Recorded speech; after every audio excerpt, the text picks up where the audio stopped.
जशपुर जिले में कई स्कूल ऐसे हैं जो प्रशासन की अनदेखी के चलते खंडहर में तब्दील होते जा रहे हैं। पत्थलगांव विकासखंड के खरकट्टा ग्राम पंचायत का सरकारी स्कूल का छत भी जर्जर हालत में है, जिसकी छत टूटकर गिरने लगी है।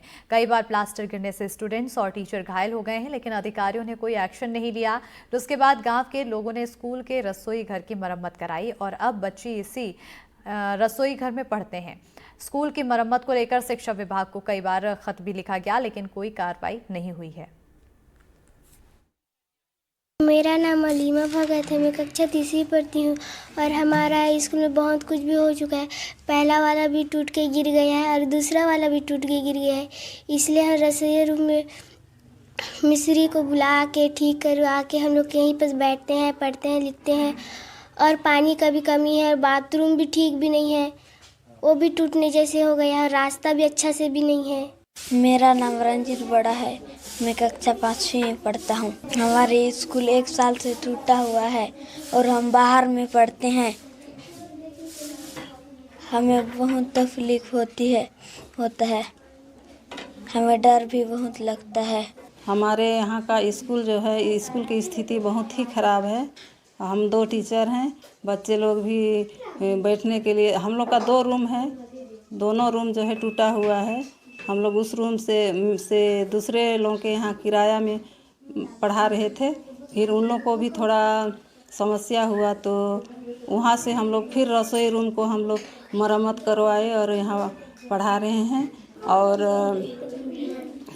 सीएम से हम लोग अनुरोध करती हूँ कि हमारे स्कूल को जो है जल्दी से बनवाने की कष्ट करेंगे। ग्राम पंचायत खरकट्टा के मैं मुन्नापुर के सरपंच पति हूँ और पंडरी पानी शासकीय प्राथमिक शाला स्कूल बहुत जर्जर है।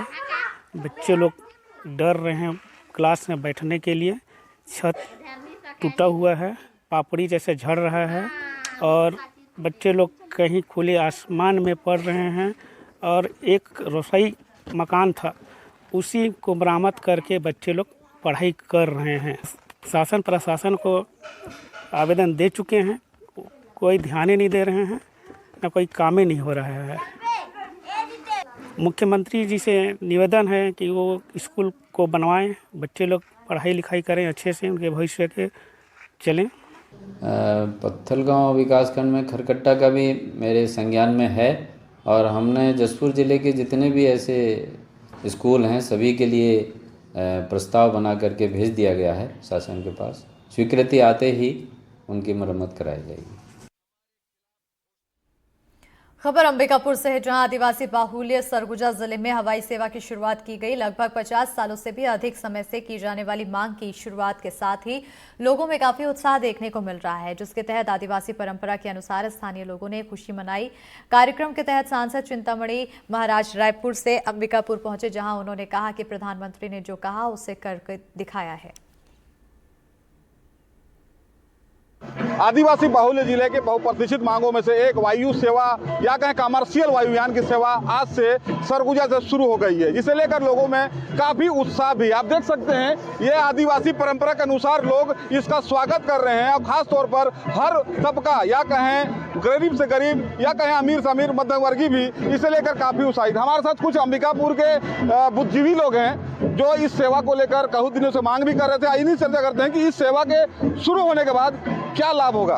भैया आपका नाम बताइए। Doctor CK Mishra. डॉक्टर साहब ये बताइए कि स्वास्थ्य के क्षेत्र में इसका लाभ क्या मिलेगा। बहुत दिनों से लंबित मांग थी कि सरगुजा में हवाई सेवा प्रारंभ हो और आज वो शुभ दिन आया है जिसमें ये सुविधा प्रारंभ हो रही है। बहुत सारे ऐसे मरीज रहते थे जिनको तत्काल उपचार की आवश्यकता पड़ती थी, लेकिन यहाँ से रायपुर की दूरी ले जाने में 6 से 7 घंटे लगते थे और ये वायु सेवा प्रारंभ होने से वो समय घटेगा और हम जो गंभीर किस्म के मरीज हैं उनको तत्काल चिकित्सा सुविधा उपलब्ध होगी और उनकी जान को बचाया जा सकेगा। ये सरगुजा के लिए उपलब्धि रहेगी। निश्चित तौर पर स्वास्थ्य सुविधा में कहीं ना कहीं ये आज के दौर में हमारे माइलस्टोन है जिसका लाभ लोगों को मिलेगा। शिक्षा के क्षेत्र में क्या देखते हैं? हाँ, शिक्षा के क्षेत्र में जो है अंबिकापुर एक शिक्षा में भी बहुत बड़ा हब बनने जा रहा है। आसपास के जो लोकल अंचल के जो हमारे छात्र हैं वो निश्चित तौर पर यहाँ पे शिक्षा ग्रहण करने के लिए आएंगे। दूर के लोग भी आ सकते हैं। यहाँ पे अन्य भी शिक्षा की बहुत सारी सुविधाएं उपलब्ध हैं। कुछ ऐसे क्षेत्र हैं जैसे मैनपाट वगैरह, वहाँ पे भी इनका निर्माण किया जा रहा है। तो वायु वाहन सेवा से निश्चित तौर पर यहाँ के सरगुजा अंचल वासियों को लाभ मिला है। निश्चित तौर पर कहीं ना कहीं शिक्षा के क्षेत्र में भी बड़ी उपलब्धि सामने आएगी। हमारे साथ योग गुरु या कहें योग को जन जन तक पहुंचाने वाले कमलेश सोनी जी हैं। इन्हीं जान चाहते हैं कि इस वायुयान सेवा से आगे क्या लाभ होगा भैया, खासतौर पर व्यवसाय को क्या देखते हैं? देखिए, व्यवसाय के क्षेत्र में निश्चित रूप से बहुत वृद्धि होगी, क्योंकि आवागमन जब हमारा जब सुगम होगा और कम समय में हम जब राजधानी को पहुंचेंगे और राजधानी पहुंचने के पश्चात हम दिल्ली मुंबई भी, जो आर्थिक राजधानी कहा जाता है मुंबई को, वहां तक लोगों की पहुंच बहुत आसानी से होगी। तो निश्चित रूप से व्यवसाय के क्षेत्र में भी हम अग्रणी भूमिका में आएंगे, सरगुजा का विकास होगा।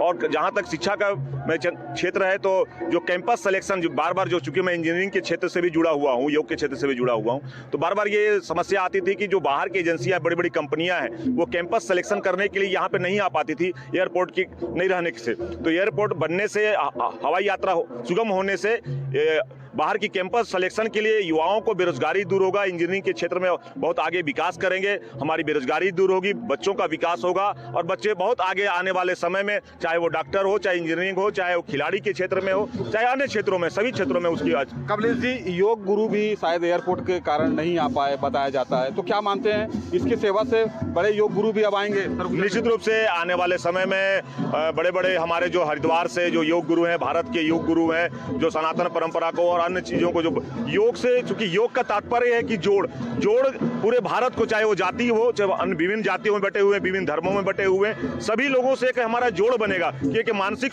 एक शारीरिक स्वभाव है, मन का स्वभाव है, जोड़ पूरे विश्व हमारे साथ जुड़ेगा आने वाले समय में, क्योंकि योग आवश्यक है सभी के लिए, हमारे रोगों के लिए, दोष के लिए, अवगुण के लिए, अभाव के लिए, दरिद्रता के लिए, स्वास्थ्य के क्षेत्र में, सभी क्षेत्रों में जब योग गुरु यहाँ पे आएंगे तो स्वास्थ्य के क्षेत्र में भी हम आने वाले समय में बहुत अग्रणी भूमिका में निभाएंगे। निश्चित तौर पर कहीं ना कहीं व्यापार और योग दोनों को भी इसमें बढ़ावा मिलेगा।